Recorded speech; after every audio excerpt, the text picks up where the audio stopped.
The three lessons I learned from going viral are really as follows. First, I learned the necessity of having a very firm moral compass about what you're going to say yes to, and more importantly, what you're going to say no to. Because you wouldn't believe some of the offers that come your way when you've gone viral. And it's really important to maintain that set of values that got you there in the first place. Maintain yourself in all of this. It's really easy for people to infer different things about you or about your life, but at the end of the day, what you need to remember most is that it's your story and you that's viral. So making sure that not only you control what you want to do with it, but that you don't let other people's comments get you down, and you still do things as if you would in your life otherwise. It was really easy, for example, to feel like we were puppets on a stage in all of this. But one of the saving graces that I found, and Elizabeth found as well, was really this ability to be able to just be us and be okay with that, whether or not we let down the world. The third is really to realize the extent of the opportunity. I don't think many people that have gone viral have really successfully created something meaningful out of it. But what I learned is that it is an incredibly powerful time where you can really write your own future and really see through opportunities that you wouldn't have access to otherwise. And I'm not saying it's easier that things just fall into your lap, but it is a wonderful moment to really pause and reflect and figure out where you want your life to go. When I went viral, the larger meaning that I realized was that I had the profound ability to be able to touch many people very quickly. And I decided to use that to try to build different projects and organizations that would be able to help others. So initially we started with a charity that went through its own period of struggle, and now it's right-sizing itself, and it's a wonderful thing.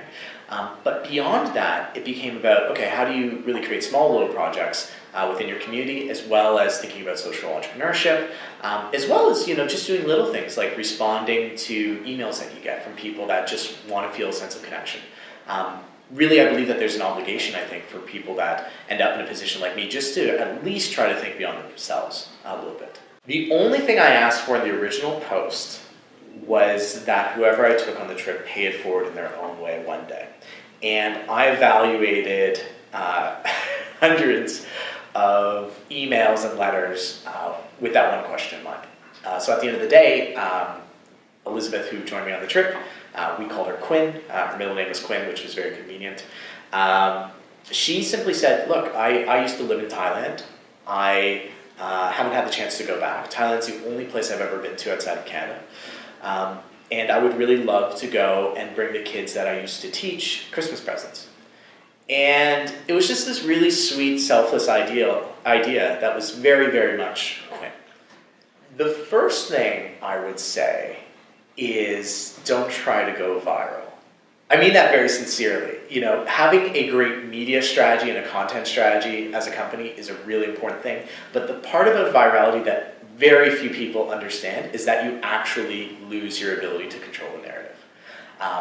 So if you're a company and you're thinking about creating the next viral ad or whatever else, know that the only reason it's going viral is because there's a sense of conflict around it. And that central conflict or struggle can be interpreted in one of two ways, either really positively or very negatively. And you have to be very careful around that. So in some, when you look at creating something that you want to go viral, my first piece of wisdom would be don't go viral. Secondly, if you really, really want to go viral, have that conflict and make sure that it's really well pronounced, but be ready to deal with the repercussions. On Writing Well, by William Zinisser, who is a professor of literature at Yale. And it's actually, I've read this book a bunch of times, so I just reread it recently because I'm working on my book.